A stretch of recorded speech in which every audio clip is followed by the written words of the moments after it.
privilège que nous avons, vous savez, de passer par la chorale sans être vus. Bien. Que Dieu soit loué.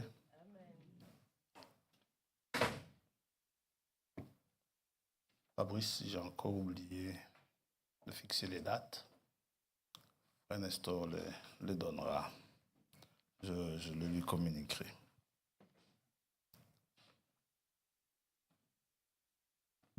Bien. Nous allons prier et nous parlerons après. Père Céleste, vraiment nos cœurs te bénissent pour l'amour que tu nous as manifesté. Et cet amour répandu dans nos cœurs nous assure la joie, aussi la paix, tout ce dont nous avons besoin ici-bas. Et nous sommes en communion avec toi. Nous ressentons et nous voyons combien tu nous aimes et nous t'aimons également. C'est pour ça que nous chantons, nous te louons, parce que tu es digne d'être loué. Tu es digne d'être glorifié. Nous nous attendons à toi ce matin, au travers de ta parole. Nous avons chanté, nous avons prié, nous avons adoré. Maintenant, nous voulons écouter ta parole. Oh Dieu, que tu nous éclaires et que nous puissions vraiment nous partir d'ici, nous étant réjouis pour avoir reçu ta parole. Nous te demandons au nom de Jésus-Christ, notre Seigneur. Amen. Amen. Dieu vous bénisse. La parole avant tout. Nous aurons un témoignage tout à l'heure. Jean, nous lirons dans Jean chapitre 4.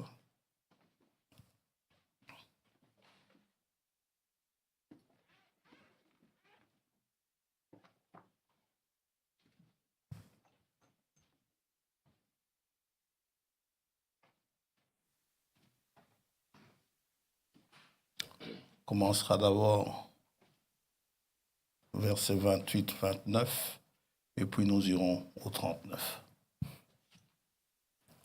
Verset 28. Alors la femme, ayant laissé sa cruche, s'en alla dans la ville et dit aux gens, « Venez voir un homme qui m'a dit tout ce que j'ai fait.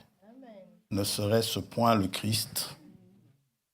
39. Plusieurs Samaritains de cette ville crurent en Jésus à cause de cette déclaration formelle de la femme.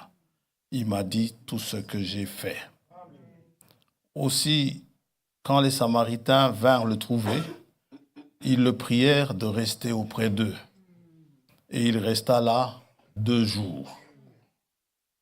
Un beaucoup plus grand nombre crurent à cause de sa parole.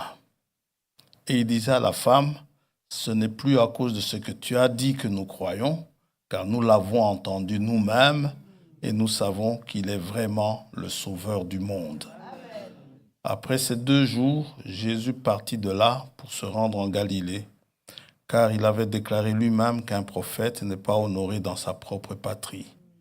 Lorsqu'il arriva en Galilée, il fut bien reçu des Galiléens, qui avaient vu tout ce qu'il avait fait à Jérusalem pendant la fête, car eux aussi étaient allés à la fête. Amen. Que Dieu soit loué. Vous pouvez vous asseoir. Que Dieu bénisse sa parole. Ce matin, nous intitulerons tout simplement Jésus-Christ, le Sauveur du monde. Avant de commencer, nous voyons, ils disent, nous l'avons entendu nous-mêmes. Ça me rappelle, n'est-ce pas, la phrase de Philippe qui dit à Nathanaël, écoute, viens et vois. C'est-à-dire, viens et vois toi-même. Ces Samaritains l'ont vu eux-mêmes, ils ne se sont pas contentés de la parole que la femme a donnée. Il vous est possible également ce matin de voir cela vous-même. Amen. Il est possible à toute personne qui cherche Dieu de voir lui-même. Dieu est visible. Dieu est palpable. Dieu parle. et Dieu entend. C'est ce qui nous réjouit. Nous n'avons pas entendu une voix humaine, ni une certaine voix, non. Mais Dieu nous parle. Il peut nous parler par des signes, par sa création, par beaucoup de choses. Dieu parle tantôt d'une manière, tantôt d'une autre. Il peut parler par des songes. Jésus-Christ, le sauveur du monde. Et ils ont vu, et ils ont su qu'il est vraiment le sauveur du monde. Maintenant, depuis que dans l'Ancien Testament, c'est catégorique, catégoriquement dit que Dieu est le seul sauveur, l'Éternel. Ésaïe 43. Il n'y en a pas d'autre, il est le seul sauveur. Il dit, hors lui, il n'y a pas d'autre sauveur. Tout autre sauveur qui viendra est un usurpateur. Ésaïe 43, verset 10. Vous qui êtes venus et qui avez vu, vous êtes mes témoins, dit l'Éternel. Vous et mon serviteur que j'ai choisi, il s'agit de Christ, afin que vous le sachiez, que vous me croyiez et compreniez que c'est moi. C'est l'Éternel Jéhovah qui parle. Avant moi, il n'a point été formé de Dieu. Et après moi, il n'y en aura point. C'est moi qui suis l'Éternel, Yahweh, Jéhovah. Et à part moi, il n'y a point de sauveur. Ça va? C'est clair, n'est-ce pas? À part moi, il n'y a point de sauveur. C'est moi qui ai annoncé.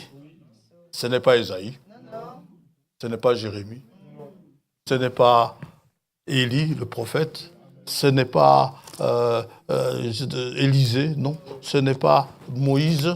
C'est Dieu lui-même, dit. C'est lui-même qui a annoncé. C'est moi qui ai annoncé. Sauvé. Prédit. Ce n'est point parmi vous un Dieu étranger. Vous êtes mes témoins, dit l'Éternel. C'est moi qui suis Dieu. Je le suis dès le commencement. Au commencement était la parole. Ce qui était dès le commencement, ce que nous avons vu, ce que nous avons touché, je vous l'annonce. C'est ce que dit Jean. Et nul ne délivre de ma main. J'agirai, qui s'y opposera? Amen. Maintenant, si Jésus est aussi sauveur, comme disent les Samaritains dans Jean 4, alors il y aurait quelque chose de faux, de bizarre, quelque part, si Jésus n'était pas Dieu. S'il n'est pas Dieu, il y a quelque chose de bizarre. Parce que Dieu dit, il est le seul sauveur. Maintenant, vous dites, oui, mais ça, c'est ce que les Samaritains ont dit. Bon, Dieu seul sauve. Hein. Et on peut sauver de la maladie, on peut sauver de la faim, on peut sauver du danger, on peut sauver de beaucoup de choses, en tout cas, hein, où vous êtes sauvé, vous êtes guéri. On est sauvé. C'est aussi un salut. Dans Ésaïe 45, Dieu dit, c'est lui qui sauve. Et dans les miracles que Jésus a fait, qui ça? On va le lire. Mais lisons d'abord Ésaïe 45. Ésaïe 45, verset 20. Assemblez-vous et venez. Vous voyez l'importance des rassemblements. Approchez ensemble, pas en rang dispersé. Réchappez des nations. Ils n'ont point d'intelligence, ceux qui portent leur idole de bois et qui invoquent un Dieu incapable de sauver. Déclarez-le et faites-les venir, qui prennent conseil les uns des autres. Qui a prédit ces choses dès le commencement et depuis longtemps les a annoncées? N'est-ce pas moi, l'Éternel? Il n'y a point d'autre Dieu que moi. Je suis le seul Dieu juste et qui sauve. Tournez-vous vers moi et vous serez sauvés, vous tous qui êtes aux extrémités de la terre. Ça nous concerne. Car je suis Dieu et il n'y en a point d'autre. Là, je le jure par moi-même. La vérité sort de ma bouche. Ce qui signifie, Dieu ne peut pas mentir. Paul dit aux Hébreux, il est impossible que Dieu mente. C'est impossible pour lui. Il dit, la vérité sort de ma bouche et ma parole ne sera point révoquée. Plus tard, Jésus va dire, cette vérité-là qui sort de la bouche, c'est moi. Il est la vie, la vérité et le chemin. N'est-ce pas? Si vous voulez, je le dis dans l'ordre, le chemin, la vérité et la vie. Amen. Tout genou fléchira devant moi. Avec cette phrase aussi, il risque d'y avoir un problème. Si Jésus n'est pas Dieu, il va y avoir un problème. Parce que si on va dans Philippiens, retenez Ésaïe 45. Allons dans Philippiens.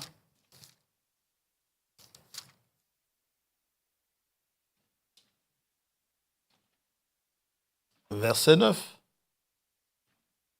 C'est pourquoi aussi, d'abord au verset 5, c'est « Ayant en vous les sentiments qui étaient en Jésus-Christ ». Donc on parle bien de lui. Verset 9. C'est pourquoi aussi, Dieu l'a souverainement élevé et lui a donné le nom qui est au-dessus de tout nom, afin qu'au nom de Jésus, et pas de l'Éternel, au nom de Jésus, tout genou fléchisse dans les cieux, sur la terre et sous la terre, et que toute langue confesse que Jésus-Christ est Seigneur à la gloire de Dieu le Père. Amen. On revient à Ésaïe 45, verset 23, on le relit. « Je le jure par moi-même, la vérité sort de ma bouche, et ma parole ne sera point révoquée. Tout genou fléchira devant moi, toute langue jugera par moi. En l'Éternel seul, me dira-t-on, réside la justice et la force. À lui viendront pour être confondus tous ceux qui étaient irrités contre lui. Par l'Éternel seront justifiés, glorifiés tous les descendants de la terre. » Et ce qui est bizarre, c'est que lui-même, Jésus-Christ, le titre c'est Jésus-Christ, sauveur du monde. Lui-même, autant que je sache, ne se présentait quasi jamais, peut-être une ou deux fois, je ne sais pas, ça il faut voir, comme sauveur. Mais il disait souvent, ta foi t'a sauvé. Ça va? S'il n'est pas Dieu, si Jésus n'est pas Dieu, alors Dieu lui-même nous a menti. Il serait le premier à nous mentir. Si Jésus n'est pas Dieu, c'est que Dieu nous aura menti. Puisque dans Ésaïe 43, on a lu qu'il a dit, en dehors de lui, il y a un point de Dieu. On vient de lire dans Ésaïe 45 que de sa bouche ne sort que la vérité. Ce qu'il dit, c'est la vérité. Donc, s'il a dit ici, dans Ésaïe 43, qu'en dehors de lui, il n'y a pas de sauveur, c'est que c'est vrai. Il ne peut pas y avoir de sauveur en dehors de lui. Alors, qu'est-ce qui se passe? Dieu dit non, je ne vous ai pas menti. Ésaïe 35.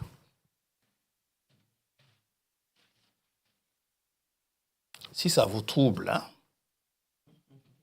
si c'est quelque chose qui vous trouble, on va lire Ésaïe 35, verset 4. Dites à ceux qui ont le cœur troublé. Ceux qui ont le cœur troublé, écoutez ceci. Prenez courage. Ne craignez point. Voici votre Dieu, la vengeance viendra. La rétribution de Dieu. Il viendra lui-même. Il fera quoi? Et vous sauvera. Alors s'ouvriront les yeux des aveugles. S'ouvriront les oreilles des sourds. Alors le boiteux sautera comme un cerf, et la langue du muet éclatera de joie. Car des eaux jailliront dans le désert, ça c'est pour bientôt dans le millénium, et des ruisseaux dans la solitude. Le mirage se changera en étang, et la terre desséchée en source d'eau. Dans le repère qui servait de gîte aux chacals, croîtront des roseaux et des joncs. Il y aura là un chemin frayé, une route qu'on appellera la voie sainte. Nul impur n'y passera. Elle sera pour eux seuls. Ceux qui la suivront, même les insensés, ne pourront s'égarer. Sur cette route, point de lion, nulle bête féroce ne la prendra, nul ne s'y rencontrera, les délivrés y marcheront. Vous savez, le salut, la délivrance, c'est aussi un salut. Les délivrés y marcheront, les rachetés de l'Éternel retourneront, ils iront à Sion avec chant de triomphe, et une joie éternelle couronnera leur tête. L'allégresse et la joie s'approcheront, la douleur, grande sœur, et les gémissements s'enfuiront. Frère François, ne venez plus de me parler de gouttes. Hein? Ah là là, Believe, je n'ai pas dit ma goutte. Hein? Ne venez plus me parler de gouttes. Ça s'enfuira. Dites amen à ça. Ne venez plus me parler de dos. Hein? Ça s'enfuira. La douleur et les gémissements s'enfuiront. Donc, Dieu ne nous a pas menti. Mais maintenant, s'il n'est pas Dieu, non seulement Dieu nous aurait menti, mais l'ange Gabriel, qui se tient devant Dieu, c'est pas moi qui le dis, hein? Luc chapitre 1er, il dit ceci.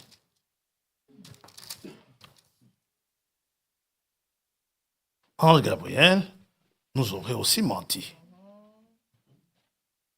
Verset 18, Zacharie dit à l'ange, « À quoi reconnaîtrai-je cela? Car je suis vieux et ma femme est avancée en âge. » L'ange lui répondit, « Je suis Gabriel, je me tiens devant Dieu. J'ai été envoyé pour te parler et pour t'annoncer cette bonne nouvelle. Vous qui posez tout le temps des questions oiseuses, alors qu'on vous annonce cette bonne nouvelle, reprenez-vous. Si vous continuez à vous poser des questions oiseuses, Gabriel risque de vous rendre muet. Amen. Tout Zacharie qu'il était, il vivait pieusement. C'était un bien-aimé de l'Éternel. Hein? Mais il posait parfois des questions inutiles. Mais en tant qu'homme, on le comprend. J'aurais certainement posé la même question. Depuis tout ce temps-là que j'ai vécu, j'ai vieilli, hein, et maintenant, c'est maintenant que tu viens m'annoncer que j'aurai un enfant. Ça fait plus d'un demi-siècle que j'attends cet enfant. Et je vais bientôt mourir, qui va s'en occuper? Amen. Gloire à Dieu. Gabriel lui dit, et voici, écoute, je suis Gabriel, je me tiens devant Dieu. Je t'ai annoncé une bonne nouvelle. Si tu en avais besoin, on vient t'annoncer que tu vas l'avoir. Sois heureux. Zacharie aurait dû se réjouir. Il aurait dû retrouver ses jambes pour se réjouir. Comme cet homme à la porte appelé la belle. Il n'avait pas de jambes pour sauter. Il n'avait pas de jambes pour danser. Mais quand, au nom de Jésus-Christ, on lui a donné des jambes, quand, au nom de Jésus-Christ, on lui a donné tout ce qu'il fallait, il est parti, il a commencé à sauter. Gloire à Dieu.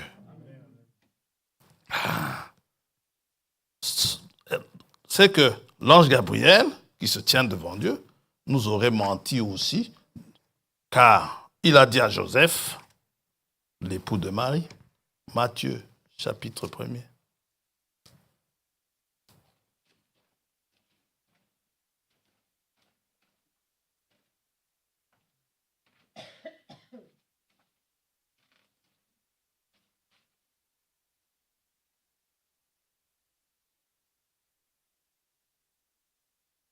Verset 20. Comme il y pensait à quoi? À rompre avec Marie. Elle est tombée enceinte avant qu'ils ne vivent ensemble.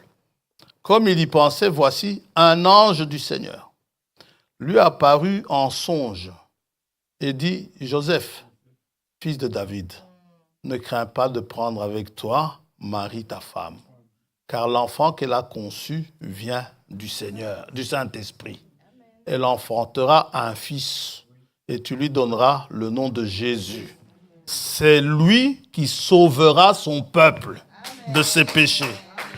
Tout cela, c'est pas fini. Tout cela arriva afin que s'accomplisse ce que le Seigneur avait annoncé par le prophète.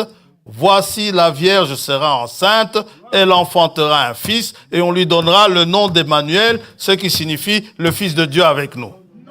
Non, monsieur. Dieu avec nous. Amen. Gloire à Dieu. On peut continuer la liste. Hein? Un ange du Seigneur aurait menti aussi au berger. Le jour de la naissance, quand le Seigneur est né. Luc chapitre 2. Amen. Luc chapitre 2. Bénissons Dieu pour son âme. Amen. Luc chapitre 2. Verset 8. Il y avait dans cette même contrée des bergers qui passaient dans les champs les veilles de la nuit pour garder leurs troupeaux. Et voici, un ange du Seigneur leur apparut, et la gloire du Seigneur resplendit autour d'eux. Ils furent saisis d'une grande frayeur. Mais l'ange leur dit, ne craignez point, car je vous annonce une bonne nouvelle. Voilà, encore une fois, une bonne nouvelle, qui sera pour tout le peuple le sujet d'une grande joie. Les bergers n'ont pas posé de questions oiseuses. Mais voilà, on prêche sur pourquoi cette annonce a-t-elle été faite à des bergers. Parce que justement, les bergers ne posent pas de bêtes questions. Ils vous croient. Ils croient Dieu. Ils croient Dieu. 5 sur 5. Ça, c'est là-dedans chez eux. Ce sont des gens simples. Les trop intelligents posent des questions. Zacharie était trop intelligent. Je suis vieux, c'est fini. Abraham aussi était intelligent. Bien. Ouais, il vous est né un sauveur. C'est qu'aujourd'hui, dans la ville de David, il vous est né un sauveur qui est le Christ, le Seigneur. Ah, le Christ, un sauveur. Et voici à quel signe vous le reconnaîtrez. Vous trouverez un enfant emmailloté et couché dans une crèche. Vous savez, quand il est venu, il a fait des choses. Nicodème aurait pu aussi se poser des questions. Nicodème vient le trouver, il dit ceci. Puisque Dieu dit, il est, je peux vous montrer ça tout de suite dans Psaume 103. Je suis Jéhovah Rapha, il vous guérit de toutes vos maladies. Ça va? Il dit dans Exode 15 qu'il nous guérit de toutes nos maladies. Dans Jean 3, Nicodème lui dit ceci. Verset 1er. Mais il y eut un homme d'entre les pharisiens, un homme intelligent, nommé Nicodème, un chef des Juifs, qui vint lui auprès de Jésus. Il vint de nuit, c'est pas grave. Venez la nuit, il vous recevra quand même. Et lui dit, Rabbi, nous savons que tu es un docteur venu de Dieu, car personne ne peut faire ces miracles que tu fais si Dieu n'est avec lui. Allez dire à Jean-Baptiste, les aveugles voient. Les lépreux sont guéris. Les morts ressuscitent. Les paralytiques marchent. Allez lui dire. Tout ce beau monde-là, vous aurait-il donc menti? Jean l'évangéliste, il aurait menti dans l'Apocalypse, ou alors sa vision était fausse. Parce que dans Apocalypse 1er, il entend ce message, il a sa vision que Dieu lui a montré, n'est-ce pas? Il a donné.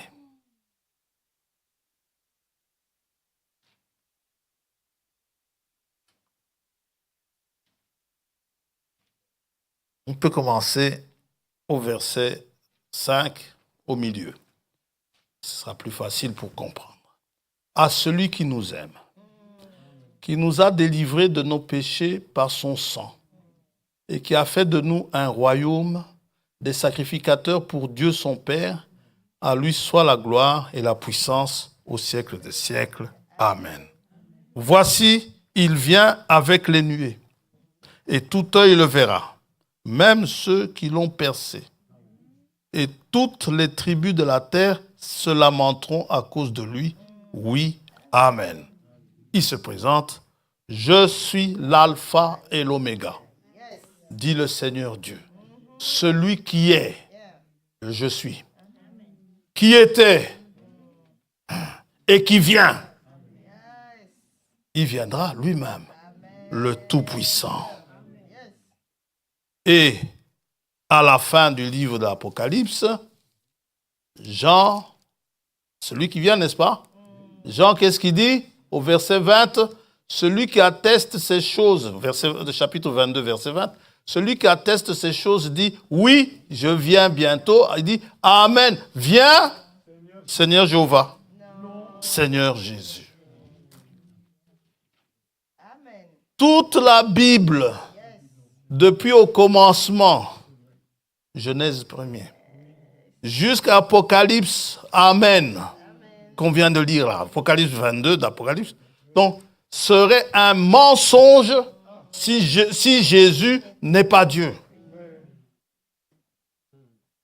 C'est toute la Bible qui serait un mensonge, et un énorme mensonge. Jésus serait le plus grand usurpateur que l'on aurait pu trouver. Le plus grand séducteur qu'on aurait pu trouver. Mais il n'a pas été contenté de le présenter comme sauveur du monde, mais il a prouvé qu'il est sauveur du monde. Il a prouvé qu'il sauve les gens.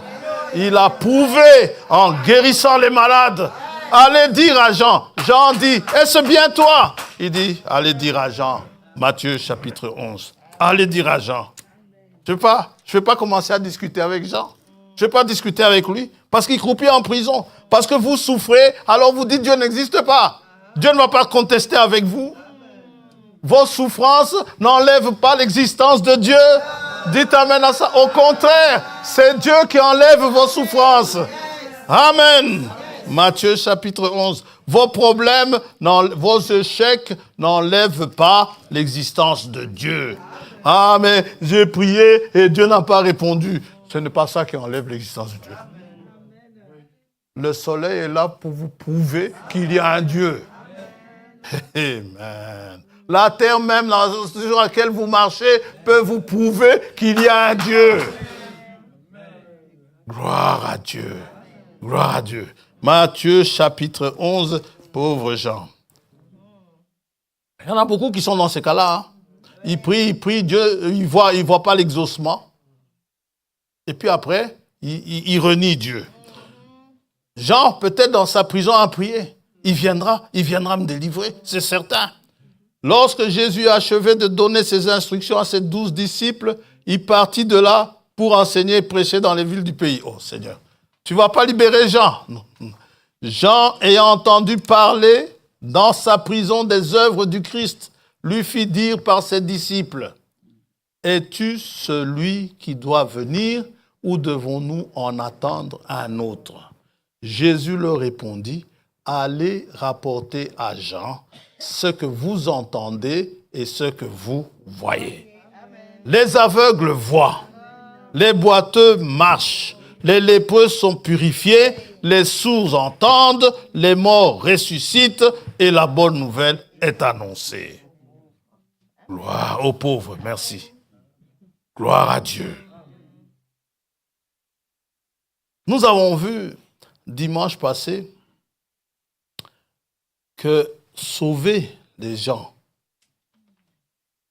sauver des hommes est impossible aux hommes, n'est pas à Dieu. Nous avons parlé de cela dans Luc 18, n'est-ce pas? Luc 18, on va y aller, on ne va pas tout lire.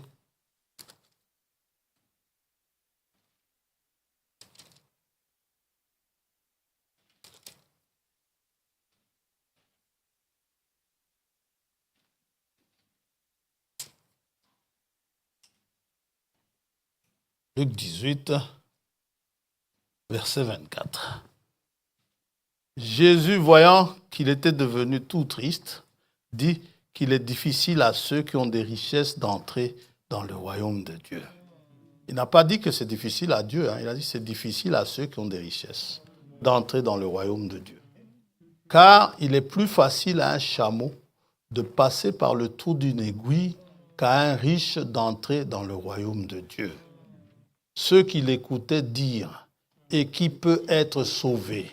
Jésus répondit, ce qui est impossible aux hommes est possible à Dieu. En d'autres termes, si Jésus-Christ était tout simplement complètement un homme, s'il était tout simplement un homme, il ne pourrait pas être un sauveur. Parce qu'à l'homme, c'est impossible. Ça va? Le grand Jéhovah, on l'a vu dimanche, pouvait sauver tout un peuple de l'Égypte par des prodiges, par de grands miracles. Le grand Jéhovah, comme on vient de lire, est capable de faire passer un chameau par le trou d'une aiguille. Les aiguilles, c'est vrai, étaient un peu plus grosses que celles que vous avez, mais quand même, un chameau. Ça, ouais. Le grand Jéhovah est capable, je dis était capable, non, il est capable de faire passer un chameau par le trou d'une aiguille. Il est capable de guérir des paralytiques, des aveugles, on a lu tout à l'heure, des sourds.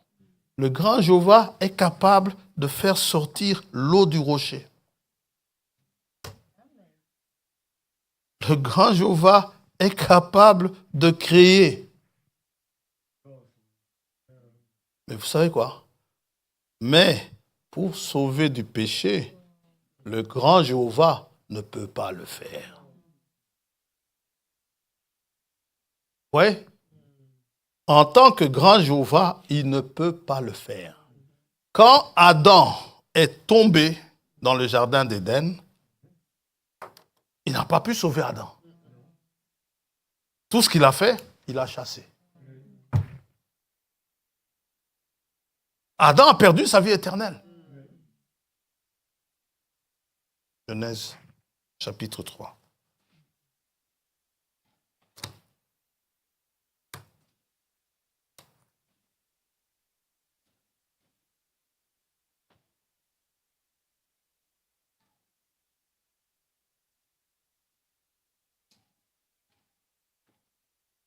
Et pourtant, il est sauveur.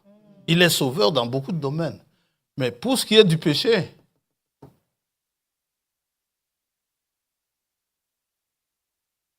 El Shaddai ne peut pas vous sauver. Il peut vous fortifier. C'est le Dieu à la mamelle. El Shaddai il va vous fortifier. Il va vous rajeunir comme il a rajeuni Abraham. Ça, il peut faire. Amen. Genèse chapitre 3. Verset 20. Adam donna à sa femme le nom d'Ève, Isha, car elle a été la mère de tous les vivants. L'Éternel Dieu fit à Adam et à sa femme des habits de peau, et il les en revêtit. L'Éternel Dieu dit, voici, l'homme est devenu comme l'un de nous pour la connaissance du bien et du mal. Empêchons-le maintenant d'avancer sa main, de prendre de l'arbre de vie, d'en manger et de vivre éternellement. Vous voyez? Il ne peut pas le laisser garder la vie éternelle. Maintenant, il en empêche carrément. Alors, et l'Éternel Dieu le chassa du jardin d'Éden pour qu'il cultive la terre d'où il avait été pris. Pourquoi il en empêche de vivre éternellement? Dieu ne veut pas que l'homme vive éternellement tout en étant pécheur. Rendez-vous bien compte. Vivre éternellement avec ses douleurs de dos. Vivre éternellement avec ses maladies. Parfois, on peut attraper certaines maladies. Les gens se sont battus, ici en Belgique. Ils ont obtenu. Ils se sont battus une fois que la maladie devenait insupportable. Ils se sont battus pour qu'on les expédie. Tellement ça devient insupportable, je préfère mourir. Alors, dans cet état-là, que Dieu dise non, continue à vivre. Dites amen à ça. Vous savez, nous refusons la mort quand nous nous sentons bien. Parce que nous nous sentons bien, on n'a pas de bobo, on se bat pour ne pas mourir. Mais une fois que si une saloperie, excusez-moi le terme, de maladie vous attrape, vous avez envie de partir. Vous dites, Seigneur, reprends-moi. Mais quand Jésus nous a appris à prier, il ne nous a jamais dit, quand vous parlez, quand vous priez votre Père, commencez à prier, Seigneur, je t'en supplie, prends-moi la vie. Non, monsieur. Et gloire à Dieu. Que ton nom soit loué. Que ton nom soit sanctifié. De vivre éternellement. Et l'Éternel, Dieu le chassa du jardin d'Éden pour qu'il cultive la terre d'où il avait été pris. Poussière, tu retourneras dans la poussière. C'est ainsi qu'il chassa Adam et il mit à l'orient du jardin d'Éden les chérubins qui agitent une épée flamboyante pour garder le chemin de l'arbre de vie. Oui. Vivre dans un état, dans l'état du péché. L'état du péché, ce n'est pas seulement le pécheur, mais nous tous, nous subissons cela. Vivre éternellement toujours avec des huissiers à nos trousses. Vivre éternellement dans des situations compliquées. Non. À un moment donné, Paul dit, la mort m'est un gain. Vous voyez, un bel homme, comment la mort peut le défigurer. Une belle femme, comment la mort peut la défigurer. Éternellement comme cela.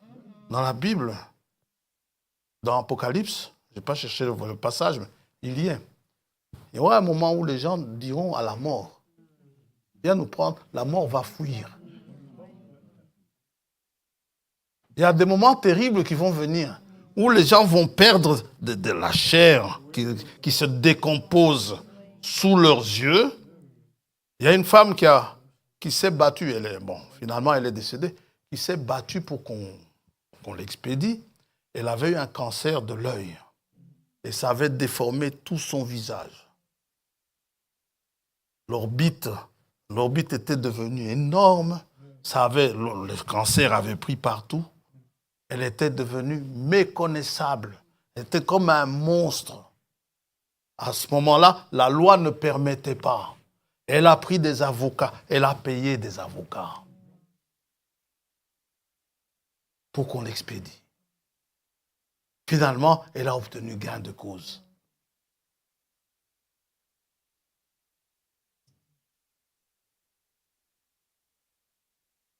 Gloire à Dieu. Qui vous a dit que la mort délivrait? Demandez au jeune homme riche s'il a été délivré. Quand il est arrivé dans le sein d'Abraham, là-bas, mais du mauvais côté. Dans le séjour des morts, il était. Il était dans le séjour des morts. Il a commencé à pleurnicher. Envoie Lazare pour qu'il trempe son doigt dans l'eau. Et ça va faire quoi? Tu es là pour l'éternité.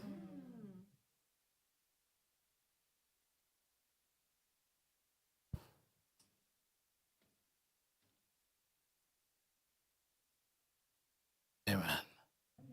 Et l'Éternel Dieu le chassa. C'est ainsi qu'il chassa Adam.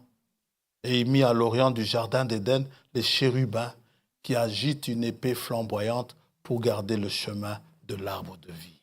Parce que tant que vous mangez de l'arbre de vie, vous vivez. Non, l'arbre de vie en question doit vous enlever le péché alors. Mais ce n'est pas le cas.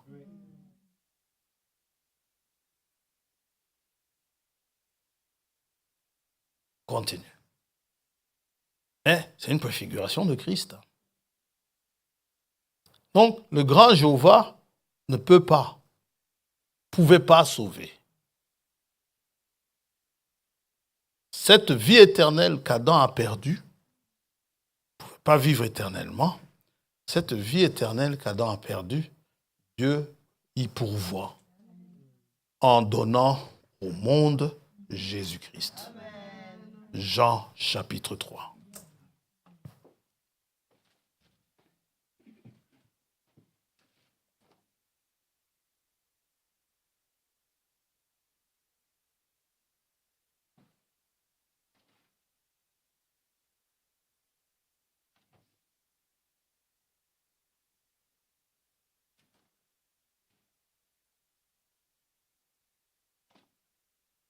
On connaît ça par cœur.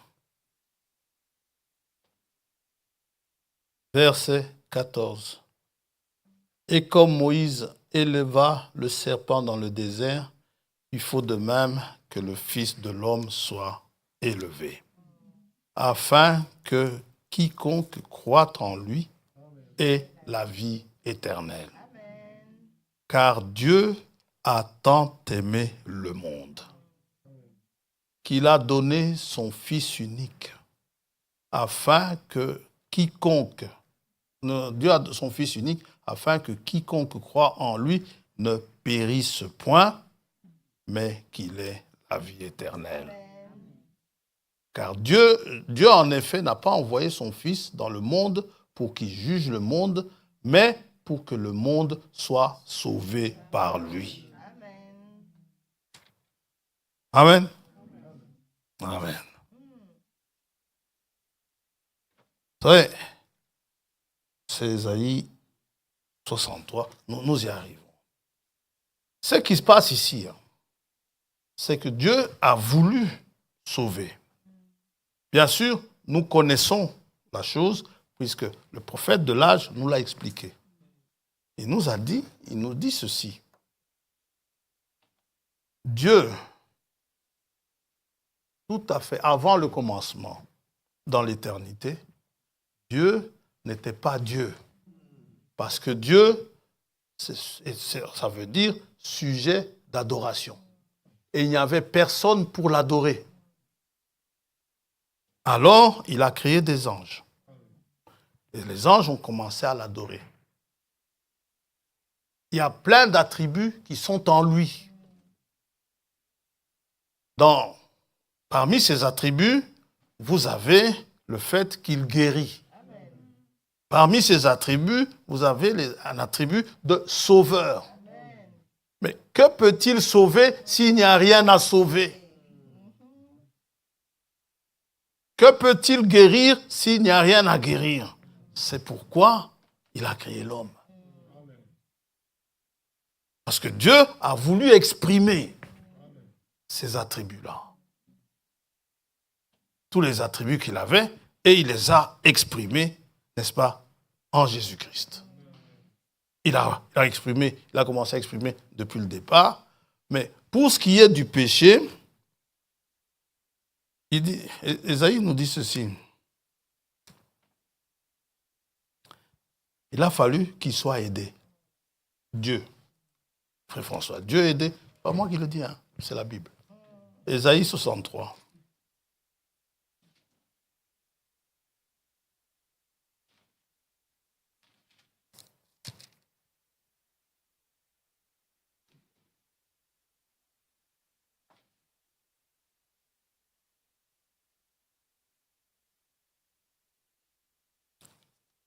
Ésaïe 63.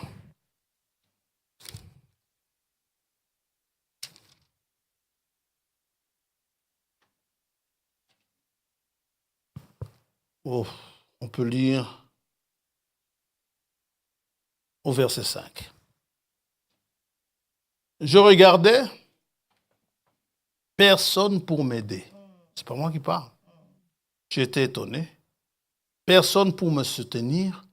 Alors mon bras m'a été en aide. Et ma fureur m'a servi d'appui. Ce bras qu'il a reconnu. Qui a reconnu le bras de l'Éternel? C'est le bras de l'Éternel est venu pour l'aider dans ce qu'il faut. Dans Ésaïe 59, il parle même d'intercession. Qui peut l'intercéder pour lui? Il cherche, il regarde au verset 16, il voit qu'il n'y a pas un homme. Il lui faut un homme pour ça. Il voit qu'il n'y a pas un homme. Il s'étonne de ce que personne n'intercède, alors son bras lui vient en aide. Et sa justice lui sert d'appui. Quel est ce bras de l'Éternel? C'est vrai que même chez les hommes, le bras peut être un homme, peut être quelqu'un. Quand on dit qu'un tel, c'est mon bras droit, c'est une personne, n'est-ce pas? En qui vous avez confiance. Et ici, le bras de l'Éternel, en qui Dieu a confiance, en qui il se confie. En qui il a confiance, Ésaïe 53, il en est question. Qui a cru à ce qui nous était annoncé? Qui a reconnu le bras de l'Éternel? Il s'est planté devant lui il s'est élevé devant lui comme une faible plante, comme un rejeton qui sort d'une terre desséchée. Il n'avait ni beauté ni éclat pour attirer nos regards et son aspect n'avait rien pour nous plaire. Méprisé et abandonné des hommes, il était quoi? Homme de douleur. Homme de douleur et habitué à la souffrance, semblable à celui dont on détourne le visage. Nous l'avons dédaigné, nous n'avons fait de lui aucun cas. Le grand Jéhovah, il est sauveur, c'est vrai, mais celui qui sauve parfaitement, c'est Jésus-Christ. C'est pas moi qui le dis, c'est la Bible. Hébreux 7.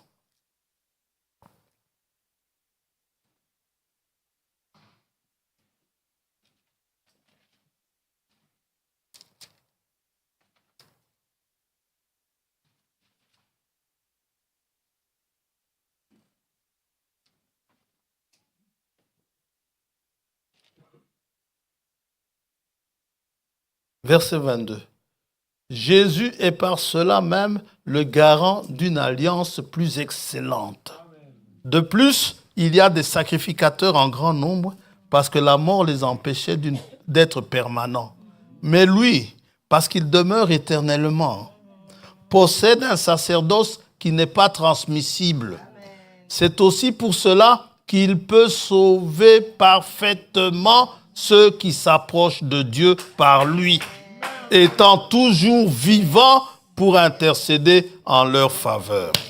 Si je suis sauvé aujourd'hui, c'est parce qu'il intercède pour moi. Quand je commets mes bêtises, il dit, Père, pardonne-lui. Il ne sait pas ce qu'il fait. Et le Père l'écoute. Le Père l'entend. Il dit, moi, quand je demande au Père, le Père m'exauce toujours. Jamais Dieu ne laisse en suspens une prière, la prière de Jésus-Christ. Il dit à Pierre, Pierre, j'ai prié pour toi. Pas pour que tu gagnes au loto, mais j'ai prié pour toi pour que ta foi ne défaille pas. S'il sauve parfaitement, étant complètement homme, il doit aussi être parfaitement, complètement Dieu. Pourquoi? Parce que Dieu seul est sauveur. Paul dit, effectivement, il est complètement Dieu. Colossiens chapitre 2.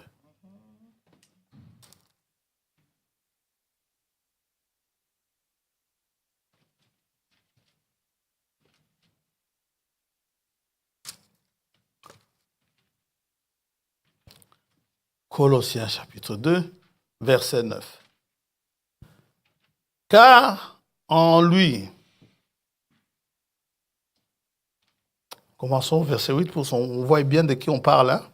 Prenez garde que personne ne fasse de vous sa proie par la philosophie, par une vaine tromperie, s'appuyant sur la tradition des hommes, sur les principes élémentaires du monde et non sur Christ. Car en lui, qui ça lui? Christ. Car en lui habite corporellement toute la plénitude de la divinité.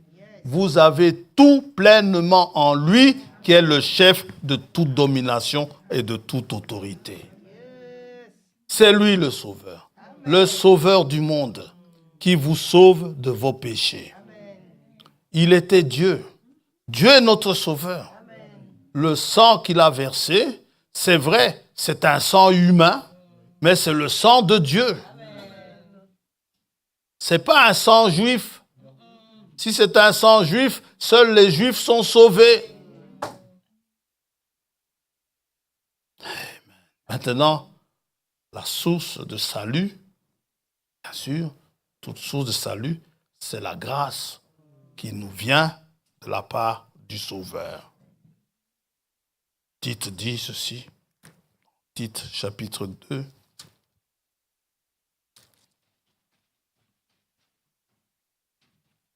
Épître de Paul à Tite.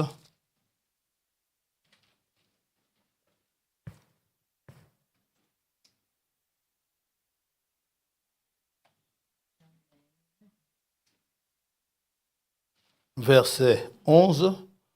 Car la grâce de Dieu, source de salut, pour tous les hommes, frère François y compris, vous y compris. La grâce de Dieu, source de salut pour tous les hommes, a été manifestée. Manifestée, comme les frères ont chanté, en Jésus notre Sauveur. Je ne savais pas pourquoi. Le matin, je me suis réveillé avec ce cantique, je chantais. Alors j'ai téléphoné à mon frère Tombo. Je lui ai même dit, ça n'a rien à voir avec le sujet aujourd'hui. Et pourtant, quand on l'a chanté, j'ai dit, tiens, oui, c'est vrai. Ouais. Oh, nous allons terminer. On a terminé tôt. On a commencé tôt. On terminera tôt aujourd'hui. Jean dit, puisque nous disons, la grâce de Dieu, n'est-ce pas? C'est la source de salut pour tous les hommes. Jean, chapitre 1er. Trouvez-moi un verset où il est dit cela de Jéhovah. Mais, je lis ceci en ce qui concerne Jésus-Christ. Jean, chapitre 1er, verset 15. Jean lui a rendu témoignage et s'est écrié, c'est celui dont j'ai dit, celui qui vient après moi m'a précédé, car il était avant moi. Et nous avons tous reçu de sa plénitude et grâce sur grâce. Car la loi a été donnée par Moïse, la grâce et la vérité sont venues par Jésus-Christ. Personne n'a jamais vu Dieu. Dieu, le Fils unique, qui est dans le sein du Père, est celui qui l'a fait connaître. Mais la grâce et la vérité sont venues par Jésus-Christ. C'est de là que l'on obtient le salut. Maintenant, par quel moyen? Par la foi que vous avez en ce Sauveur. Si vous croyez que ce Sauveur peut vous aider, peut vous sauver, c'est tout ce qu'il vous faut. Le geôlier, dans Actes chapitre 16.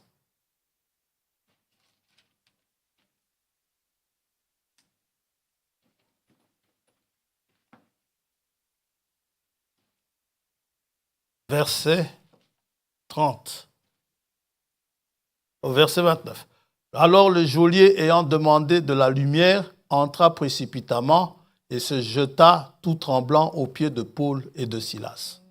Il les fit sortir et dit, Seigneur, que faut-il que je fasse pour être sauvé?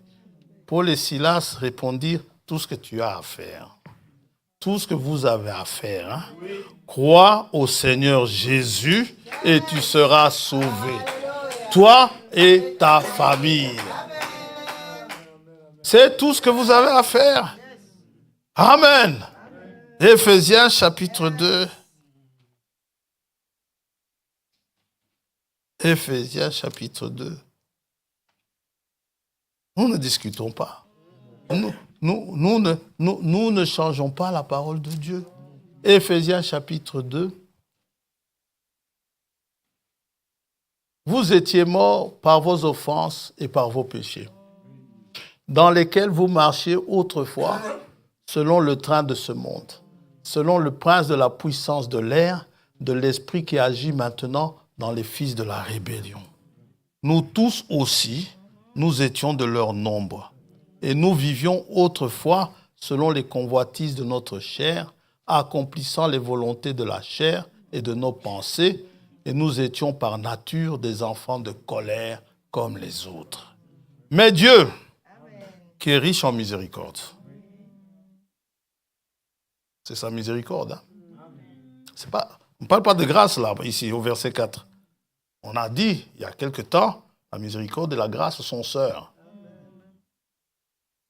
Mais Dieu qui est riche en miséricorde, à cause du grand amour dont il nous a aimés, nous qui étions morts par nos offenses, nous a rendus vivants avec Christ. C'est par grâce que vous êtes sauvés. Et nous a ressuscités ensemble et nous a fait asseoir ensemble dans les lieux célestes en Jésus-Christ, afin de montrer dans les siècles à venir l'infinie richesse de sa grâce par sa bonté envers nous en Jésus-Christ, car c'est par la grâce que vous êtes sauvés par le moyen de la foi, et cela ne vient pas de vous, c'est le don de Dieu. Tout ce que vous avez à faire, c'est de croire. Est-ce que vous croyez que Jésus-Christ est le sauveur du monde? Que Dieu vous bénisse. 1 Jean chapitre 5.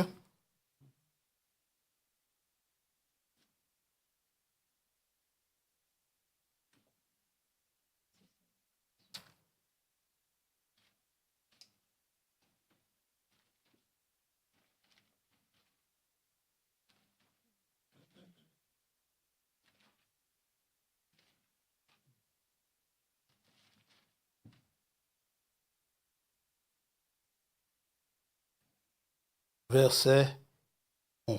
Et voici ce témoignage, c'est que Dieu nous a donné la vie éternelle et que cette vie est dans son Fils. Celui qui a le Fils a la vie. Celui qui n'a pas le Fils de Dieu n'a pas la vie. Je vous ai écrit ces choses afin que vous sachiez que vous avez la vie éternelle, vous qui croyez au nom du Fils de Dieu. Nous avons auprès de lui cette assurance que si nous demandons quelque chose selon sa volonté, il nous écoute. Et si nous savons qu'il nous écoute, nous savons que nous possédons la chose que nous lui avons demandée, quelle qu'elle soit. Verset 20. Nous savons aussi que le Fils de Dieu est venu et qu'il nous a donné l'intelligence pour connaître le véritable. Et nous sommes dans le véritable en son Fils Jésus-Christ. C'est lui qui est le Dieu véritable et la vie éternelle. C'est lui. C'est lui. C'est lui votre sauveur. Le sauveur que vous recherchez. C'est lui.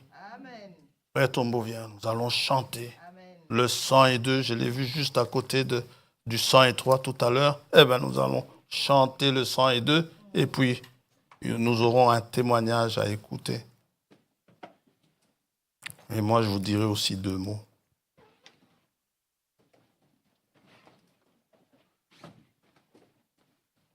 « 102, juste à côté du 103.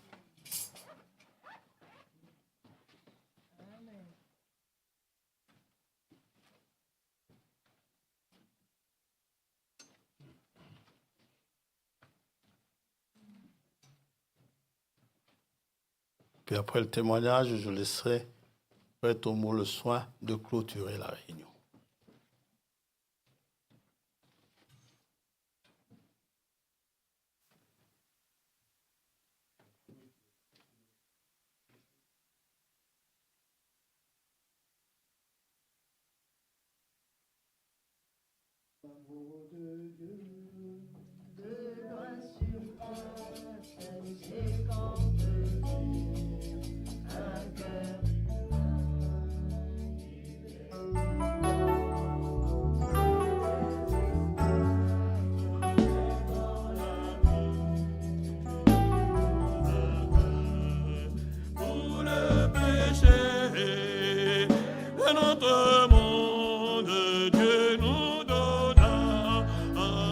Jésus, il nous pardonne.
branché?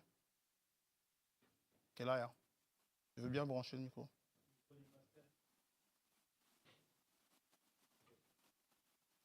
Bien, que Dieu vous bénisse. Jeudi, je pars au Congo pour 3 semaines. Je pars avec mon épouse et bien sûr, je transmettrai votre bonjour à tous les bien-aimés que nous verrons là-bas. J'y vais, c'est surtout, je tenais à ce voyage dans un but. Bon, elle est là, c'est dommage qu'elle soit là. Je pensais qu'elle ne serait pas là, qu'elle travaillerait aujourd'hui.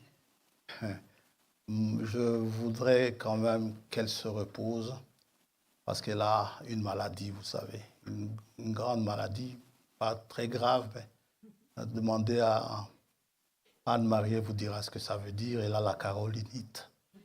Anne-Marie vous expliquera ce que c'est comme maladie. Elle a beaucoup travaillé, j'aimerais bien qu'elle prenne du repos, le seul endroit. Malheureusement, cette maladie, elle ne l'a pas transmise à ses enfants. Donc, les enfants ne l'ont pas. Sœur Anne-Marie vous expliquera si vous êtes curieux. Mais bien sûr, on pensera à vous. Et parce que si on reste ici, elle ne se reposera pas. Et dans la famille, ils ont quand même des problèmes. Aujourd'hui, jour pour jour, ça fait 1 an que sa sœur nous a quittés. J'avais demandé à son époux en septembre 2022 de quoi souffre-t-elle, parce qu'elle ne voulait pas le dire. Quand je l'avais vu à l'aéroport, il était déjà diminué par la maladie, elle ne voulait pas le dire. J'ai demandé à son mari, lorsqu'il était venu nous voir, il m'a dit, il souffre du cœur. Or, leur maman, déjà, était partie avec ça. Donc, je voudrais quand même préserver cela. C'est pourquoi je me dis 3 semaines de repos, ça ne lui fera pas de mal. Si elle reste à la maison, elle ne le fera pas. Vous pouvez aller en France, mais il fait froid en France. Je préfère aller au Congo, il fait chaud. Ouais, donc c'est pour cela. C'est tout. Et puis, frère Albert est là. Je ne vous laisse pas entre les mains du frère Albert, ni entre les mains du frère Nestor. Non, non, non. Je vous laisse entre les mains du Seigneur Jésus-Christ. C'est entre les meilleures mains que nous pouvons avoir. Nous savons que ce sont ses enfants, ses serviteurs. Et moi-même, même en étant ici, vous n'êtes pas entre mes mains, vous n'êtes pas dans mes mains. Vous êtes entre les mains du Seigneur. Vous êtes, on vous a, je dis ainsi, entre ses mains. On vous a consacré entre ses mains. Ça va? Mais on sera toujours ensemble. Quand je suis à l'étranger, je suis toujours ici, en pensée très souvent. Je regarde l'heure, à cette heure-ci, ils ont presque fini, ils ont commencé tout cela, ou bien ils sont en train de faire ceci ou cela. Mais que Dieu vous bénisse richement, parce que sans vous aussi, ces voyages ne seraient pas possibles. Que Dieu vous bénisse richement.